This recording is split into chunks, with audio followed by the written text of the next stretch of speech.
guys, it's the end of September, time to look at a few of my favorite things from the month of September. I have quite a few things from like my teacher side of my life, and then just a couple things from like the beauty, fashion, organization side of my life as well. I'm a little bit more like glammed up than usual, which I shouldn't need an excuse for, but I'll give you my excuse anyway. And let's see. Okay, just a couple of hours here, I'm going to be singing in an Andre Crouch tribute concert with my old gospel choir at my old school. So that should be really fun. And if you know anything about gospel choirs, you know you like do it big. Like you do your makeup big, you do your hair big. Like I'm not done getting ready. Like I'm gonna need to add some more. Need to add some bling, jewelry, and all black, of course. This is just kind of my like halftime in between getting ready and singing my songs, practicing my alto part while I do my makeup. But on to a couple of favorite-y things. I think I'm gonna start with these really big things that I've got sitting right here. Okay, these boxes, they're like clear plastic boxes from Urban Outfitters, are awesome. I love these, and I'm able to fit all of my SE polishes in here. Well, actually I got rid of some of my SE polishes so that I could fit my whole collection in here so I can see which color I want. I just love these. I think they're so cool. They look so good, like sitting on your shelf. I have them over there where you can't see, but they look so good. And then I have like my tools and my top coats and stuff in this bigger box. So I have them kind of sitting like this. So the little bit bigger box underneath the smaller box. And I just think they're so chic looking, and it's nice for things like nail polish to be able to see inside. And they weren't super expensive. I can't remember exactly how much they were, but I just ordered them from Urban Outfitters online, and they came pretty quickly, and they're making my life easier. And of course I have more nail polishes than fit in those boxes. I have like a whole another like plastic organizer things with my non-SE polishes. So another non-SE polish that I loved this month is this one. This is by China Glaze. It's called Designer Satin. It's this really cool kind of fuchsia, purpley pink color, and this is so cute on your toes. And so I know it's officially fall, but here it's over 100 degrees every single day still. So of course I'm still wearing sandals all the time. So when I look down at my toes, I just really like this color. It's like sort of going into the falls and the purples, but I don't know, it still also kind of looks summery. I kind of like this combination too of like the dark purple on my fingers and then this on my toes. I don't like having the same color on my fingers and my toes. Do you? I don't know, something about that just seems too matchy-matchy. So whenever I finally decide to take this off of my toes, then I'm gonna put it on my fingers because I really, really like it. Okay, I guess I do have like a lot of beauty items this month. So another beauty item that I love is this Honey Mania body butter by The Body Shop. And I mean, you already know that I love body butters, but this one just has such a unique scent. It just smells exactly like honey. Looks like this. I've used like half of it. It just smells so good. It's like honey, but then a little bit floral as well. And all of the Body Shop's body butters just feel so good on your skin, and I really like smelling like honey for some reason. I have a lot of favorite scents with Body Shop body butters, but this one is like top five probably, yeah. Okay, another kind of fashion item are these earrings from Aldo. I got them right at the end of the summer, I think, and they were clearly 2 for 1, and okay, they were like $7.98, I guess. So I don't know if they still have this exact little pack at all of the Aldo stores and malls across America, but I really like these because they've got some color and they're really shimmery, but then they also have gold around the edges, and I usually wear gold jewelry, but then I can like sort of match these to my outfit, so it's kind of like muted colors. I've just been into really sparkly studs lately, so these have been my favorite. I've been wearing one of these pairs of earrings basically every single day. I don't know if these are gonna be bling-in enough for the concert tonight. I haven't put any earrings on yet, so I'm not sure, but maybe, I don't know, they're pretty cute. One last fashion item are these tennis shoes by Adidas, but I got them from urbanoutfitters.com. And I think I showed these in a haul already, but they are so comfortable, so nice to wear when you're teaching. And they're just so like neutral and cute. I mean, they've got this little like coral detail on the back.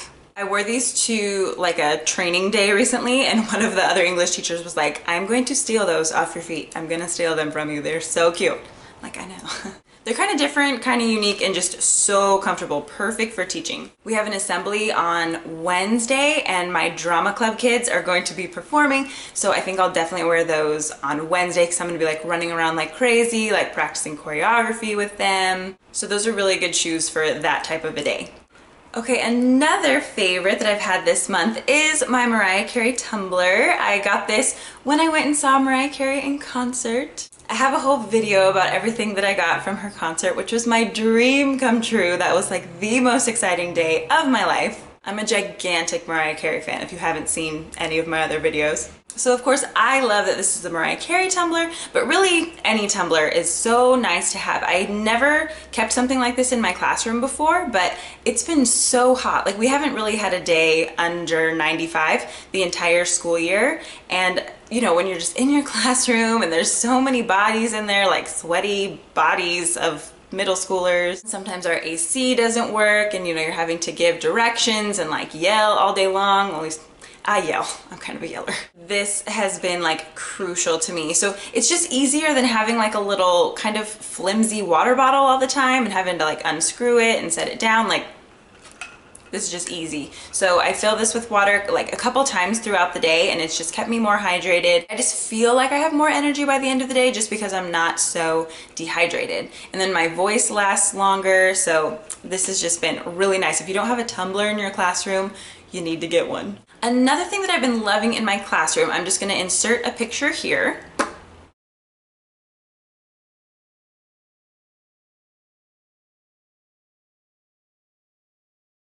These are little number signs that I've hung from my ceiling above the different groups that I have in my classroom. So I don't always like the kids to be in groups, and sometimes, like, you know how I teach 6th grade in the morning and then 8th grade in the afternoon, so sometimes I want my 6th graders in groups, but I don't want my 8th graders in groups because they're not as good at it. They talk way too much. But then, I don't know, sometimes I do. So I like them to just kind of like switch in and out of groups all the time, like they're in groups of 4. But I have my desks situated so that they can like face each other in groups, or they can just turn them like this and then they're back in rows. But with the number signs above them, then they know where to put their group. So they can just kind of be like, oh, okay, we're group 1, we should be right underneath this sign, or we're group 5. And then it also makes it easier to like call on different groups. I have 9 groups in my classroom, 9 groups of 4. So those number signs have really been helping. I got them from Teachers Pay Teachers, and for some reason, it took me like hours to find some number signs that weren't for like kindergarten, that had like little ducks or something on them, you know, and it was like counting signs, and then ones that didn't use a ton of my ink either. I just printed them on colored cardstock and then I laminated them, put a hole punch in the top, and then put some ribbon through it and stuck it up on my ceiling with a thumbtack. So that worked really, really well, but it just took so long to find those numbers. So I will link below the Teachers Pay Teachers shop where I got them from and save you a little bit of time. If you're more like a middle school or high school teacher or something where you just want some numbers that don't have a bunch of like cartoon characters all over them or anything, you just want some numbers, but you want them to be kind of cute and not use all of your ink. So those are great. Also, okay, I don't know how many history teachers out there use this book, but this is amazing. My copy is like really old. It's got like coloring all over the edges. The first teacher that I like worked with, like we both taught US history, she had 2 copies of these and she just gave me one, and I appreciate it so much. I think they were passed down to her as well. So it's called Adventure Tales of America. This is an illustrated history of the United States. This one is volume 1, so I guess there's a volume 2, but I don't have it. So this is awesome. It just gives you like all these little illustrated charts and comic strips about all these different aspects of US history. So, oh yeah, we used this one. This is just a chart of colonial culture in like New England, middle and southern colonies. And then this is like political, economic, religious, social, intellectual, artistic. And it gives you like a little explanation about each one. And so I actually had my students do a little like compare and contrast assignment on this. They just had to write sentences like contrast the economic systems in the New England colonies and the Southern colonies, and then they would just have to go and like find each one. So I just made copies of these and hand them out to the kids. These aren't really like worksheets where they like fill in anything, so these aren't really like assignments, but I just kind of create assignments to go with them, and this is a lot more fun to read than a textbook, and sometimes it organizes the information a lot better than a textbook does, and sometimes it even gives a lot more information than the textbook does. So I will try to find this on Amazon and see if I can just like link this below. I think these are just so cool. I love them. I use at least 1 or 2 of these per like unit. And kids can just use them as study guides. They've got really good information and they're just so much more fun. There's one on triangle trade that's really good. Got good maps, good charts, all that stuff. If you have ever used these too, let me know, because I just think that they are so cool. So my last favorite is actually a fundraising idea. So anybody who works in schools and you do any kind of a club or anything, you're always trying to come up with fundraising ideas. Some work, some don't, and then you put like all this time into it, and then you make like $200 and you needed 7,000 or whatever. So I went to a fundraiser the other day at a different school actually. Almost all of my former piano and voice students are in high school now, which is so crazy. And they're all still involved in music. So they go to a high school in a different district than I teach in, but they were having this fundraiser for the show choirs, and they did a Zumba fundraiser. So it was $5 to get a ticket, and so many people bought tickets. It was crazy. So they used like the gym or the multi-purpose room. I think they actually have a bigger gym than the one that we were in, but it's still like a huge room. And a couple of Zumba instructors like volunteered their time to teach an hour of Zumba, and it was so much fun. They didn't need microphones or anything because it's just so like visual, you know, and they just kind of like point, okay, now you go this way. They had a really good sound system. So you just need like a big space with a good sound system and some kind of like a little stage or platform or something where the instructors can teach, and then parents donated like water bottles, and then you could go buy a water bottle, and I'm sure everybody did because we were like sweating and just like heaving by the time we were done. It was crazy, and it was super fun. So I mean, I know that these things are always like such hard work to put on, but this one seemed like it was something that would be a little bit less work. I know they made several $1,000s, maybe like $3,000 in just the span of a night.